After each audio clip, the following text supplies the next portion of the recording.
కేసీఆర్ జమానాలో అధికారులు ఎంతగా దోచుకున్నారో చెప్పేందుకు శివబాలకృష్ణ ఒక ఉదాహరణ మాత్రమే అంటున్నారు సామాజిక కార్యకర్త మన్నే నరసింహారెడ్డి.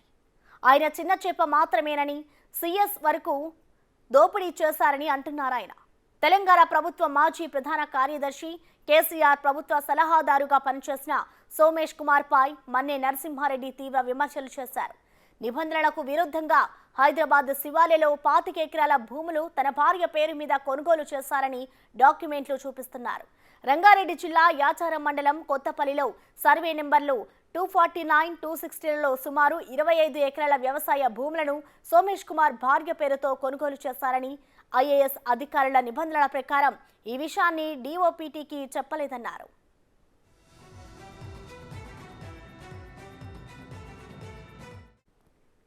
కేసీఆర్ హయాంలో బీహారీ బ్యాచ్ తెలంగాణను దోచుకున్నారని అనేందుకు సోమేష్ కుమార్ వ్యవహారమే ఒక ఉదాహరణ అని చెప్తున్నారు. ఆయన బాటలో మరికొందరు అధికారులు పయనించారని ఆరోపిస్తున్నారు. కేసీఆర్ హయాంలో ఉన్నత స్థానాల్లో పనిచేసిన అధికారులపై విచారణ జరిపి చర్యలు తీసుకోవాలని డిమాండ్ చేస్తున్నారు.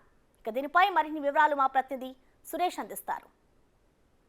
ప్రభుత్వంలో చీఫ్ సెక్రటరీగా పనిచేసిన సోమేష్ కుమార్ అక్రమంగా కొన్ని ఎకరాల భూమిని కొనుగోలు చేసినట్టు ఆరోపణలు వస్తున్నాయి. దానికి సంబంధించిన ధరణిలో కూడా ఆయన రికార్డులకు సంబంధించి కొనుగోలు చేసిన ఆయన భార్య పేరు పైన 25 ఎకరాల భూమి యాచారం విలేజ్లో కొనుగోలు చేసినట్టు కూడా తెలుస్తుంది. దీనికి సంబంధించి సోషలిస్టు నరసింహారెడ్డి ఉన్నారు. ఒకసారి పూర్తి వివరాలు అడిగి తెలుసుకుందాం. ఎన్ని అక్రమ ఆస్తులు ఉండొచ్చు అనుకుంటున్నారు సోమేష్ కుమార్కి సంబంధించి? గత ప్రభుత్వంలో చాలా కీలకంగా వ్యవహరించాడు ఆయన. ప్రధానంగా ఆయన యాచారం మండల్ కొత్తపల్లి అనే గ్రామంలో 249, 260 అనే సర్వే నెంబర్లో 25 ఎకరాల భూమి కొనుగోలు చేయడం జరిగింది. ఇది తన భార్య పేరు మీద కొనుగోలు చేశారు. 2018లో ఇబ్రాహీంపట్నం సబ్ రిజిస్ట్రార్ ఆఫీస్లో దీన్ని రిజిస్ట్రేషన్ చేసుకున్నట్టుగా మనకు ఆధారాలు ఉన్నాయి.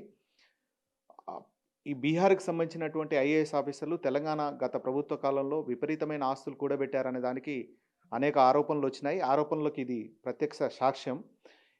ఐఏఎస్ ఆఫీసర్లు ఏ ఆస్తి కొన్నా డిఓపిటీలో అతను నేను ఈ ఆస్తి కొంటున్నానని చెప్పేసి అతను చూపించాలి. కానీ డిఓపిటీలో ఈ ఆస్తికి సంబంధించిన వివరాలు లేవు. మేము ఏమడుగుతున్నామంటే, ఇట్లా బీహార్కి సంబంధించిన ఐఏఎస్ ఆఫీసర్లు విపరీతంగా తెలంగాణ ప్రాంతంలో వ్యవసాయ భూములను కొల్లగొట్టారు. వీరి మీద ఇప్పుడు కొత్తగా వచ్చినటువంటి ప్రభుత్వం దృష్టి పెట్టాలి. వీరి మీద నిఘా పెట్టాలి. ఈ అవినీతి అక్రమాల మీద నిగ్గు తేల్చాల్సినటువంటి అవసరం ఇప్పుడున్నటువంటి ముఖ్యమంత్రి మీద, రేవంత్ రెడ్డి గారి మీద, కాంగ్రెస్ పార్టీ మీద ఉన్నదని చెప్పేసి, ప్రభుత్వం మీద ఉందని చెప్పేసి నేను కోరుతా ఉన్నాను. ఇలాంటి ఐఏఎస్ ఆఫీసర్లు ఇంకా కొంతమంది ఉన్నారు తెలంగాణ ప్రాంతంలో. ఇప్పుడు కూడా వాళ్ళు వివిధ హోదాల్లో ఉన్నటువంటి ఐఏఎస్ ఆఫీసర్లు ఉన్నారు. వాళ్ళ మీద కఠినంగా వ్యవహరించాలని చెప్పేసి రాష్ట్ర ప్రభుత్వానికి నా వైపుగా నేను సూచన చేస్తా ఉన్నా. అంటే ఈ ఒక్క 25 ఎకరాలైనా ఇంకా చాలా మనం రియల్ ఎస్టేట్కి సంబంధించి మాజీ డైరెక్టర్, హెచ్ఎండిఏ మాజీ డైరెక్టర్ కూడా 1000 కోట్ల రూపాయలు సంపాదించారు, వెనకాల అధికారులు ఉన్నారని చెప్పేసి కూడా ఏసీబీ అధికారులు దర్యాప్తు చేస్తున్నారు. సోమేష్ కుమార్ చాలా కీలకమైన పాత్ర గత ప్రభుత్వంలో వహించాడు. ఆయన అక్రమాస్తులు సంపాదించాలనే ఆరోపణలు కూడా గతంలోనే వచ్చాయి. ఇప్పుడు పూర్తిగా ఇంకా బయటకు వచ్చే అవకాశం ఉందంట. ఈ హెచ్ఎండిఏలో పనిచేసిన డైరెక్టర్ బాలకృష్ణ చిన్న చేప. అదే డిపార్ట్మెంట్ని చూస్తున్నటువంటి అరవింద్ కుమార్ కానీ, లేకపోతే సిసిఎల్ఏ కమిషనర్ గారు నవీన్ మిట్టల్ కానీ, revenue secretary, stamps and registration IG Naveen Mittal కానీ, లేదా ఇప్పుడు అరవింద్ కుమారు, నవీన్ మిట్టలు, జయేష్ రంజన్, ఇట్లా రామకృష్ణారావు, ఇట్లాంటి కొంతమంది ఆఫీసర్సు అక్రమాస్తులు కలిగి ఉన్నట్టుగా మా దృష్టికి వస్తూ ఉంది. ఇవన్నీ కూడా రాబోయే కాలంలో ఆధారాలతో సహా బయటపెట్టేదానికి అవకాశం ఉంది. నేను కోరుతున్నది ఏంటంటే, తెలంగాణ ప్రభుత్వమే దీని మీద దృష్టి పెట్టడం మంచిది. ఎందుకోసమనంటే, గత ప్రభుత్వంలో విచ్చలవిడిగా వీళ్ళ అక్రమ ఆస్తులు, అక్రమ సంపాదన కూడబెట్టినటువంటి పరిస్థితి ఉంది. ఈ రకంగా తెలంగాణ సమాజం దీన్ని పట్టించుకోదు, ఈ రకంగా ఉంచదు. కాబట్టి ఇప్పుడు తెలంగాణలో అధికారంలో వచ్చినటువంటి కాంగ్రెస్ పార్టీ, కాంగ్రెస్ ప్రభుత్వం, కాంగ్రెస్ ముఖ్యమంత్రి ఈ అవినీతి ఆఫీసర్లని భరతం పట్టాల్సినటువంటి అవసరం ఉంది.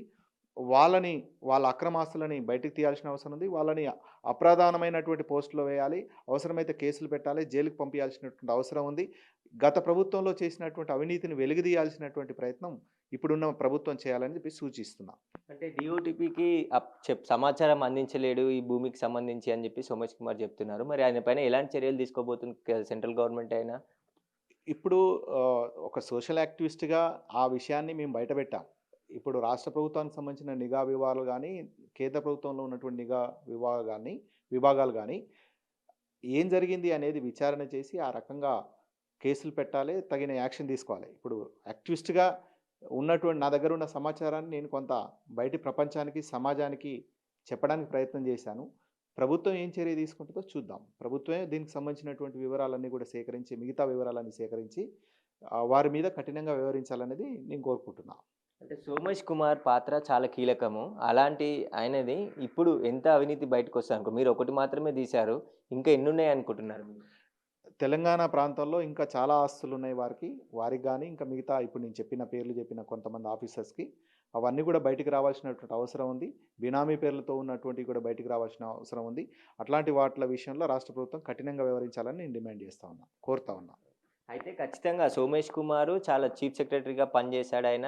జీహెచ్ఎంసీ కమిషనర్‌గా పనిచేశాడు. చాలా పదవులు తెలంగాణలో ఆయన కీలక పాత్ర పోషించాడు. ఆ క్రమంలోనే అక్రమ ఆస్తులు సంపాదించాడు. అందుకు ఇదే నిదర్శనం అని చెప్పేసి కూడా నరసింహారెడ్డి చెప్తున్నారు. యాచారంలో 25 ఎకరాల ఖరీదైన ల్యాండ్‌ని హైదరాబాద్‌కి కొద్ది దూరంలోనే ఆ ల్యాండ్ ఉంటుంది. ఆ ల్యాండ్‌ని కొనుగోలు చేసి తన భార్య పేరు పైనే ధరణిలో రికార్డ్స్ ఉన్నాయని చెప్పేసి కూడా వాటినే బయటికి తీసి నేను చూపిస్తున్నాను. దీనిపైన ఇటు రాష్ట్ర ప్రభుత్వం, అటు సెంట్రల్ గవర్నమెంట్ కూడా ఇతని పైన యాక్షన్ తీసుకోవాలి. తెలంగాణ సంపదనంతా కూడా ఈ బీహార్‌కి సంబంధించిన ఆఫీసర్లు కొల్లగొడుతున్నారు.